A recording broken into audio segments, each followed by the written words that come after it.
Please please.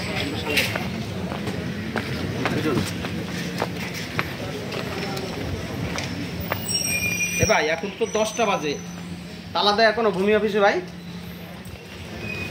ভাই কথা বলেন, তালা দেয় এখনো ভূমি অফিসে? এখন তো 10টা বাজে। হ্যালো, আপনি কথা বলবেন না? ইচ্ছা নেই না? না তা এখন তো 10টা বাজে, তাহলে এখন ভূমি অফিস খুলছেন কেন? সরকারি অফিস তো 10টায় না। আপনার নাম কি ভাই? দর্শক আপনাদের যদি দেখাই, এটা নেয়ালপুর ভূমি অফিস।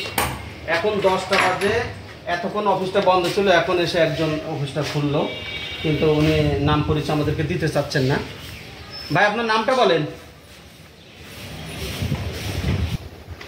দর্শক মণ্ডলী, আমি আপনাদেরকে আরও একটু তথ্য দিই। এই ভূমি অফিসে কিন্তু ঠিক কিছুদিন আগেই দুদকের একটি অভিযান পরিচালিত হয়েছিল এবং সেখানে কিন্তু দুর্নীতির যে বিষয়টা সেটা কিন্তু ফুটে উঠেছিল এবং দুদক কিন্তু নিশ্চিত করেছিল আমাদের গণমাধ্যম কর্মীদের যে এখানে দুর্নীতি হয় প্রতিনিয়তই।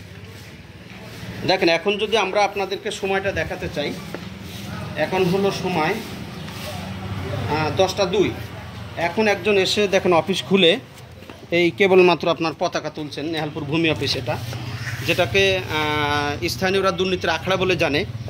কয়েকদিন আগে দুর্নীতি দমন কমিশন কিন্তু এখানে অভিযান চালিয়ে দুর্নীতি চিত্র পেয়েছিলেন, যেখানে নামজারির নামে বিভিন্ন প্রকার মানুষকে হয়রানি করা হয়।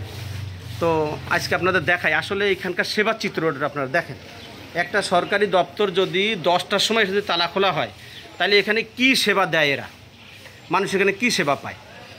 আমরা চাই এই বিষয়ে সংশ্লিষ্ট কর্তৃপক্ষ সচেতন হবে এবং যারা এখানে কর্মরত আছেন তাদের বিরুদ্ধে অবশ্যই আইনানুগ ব্যবস্থা নেবেন।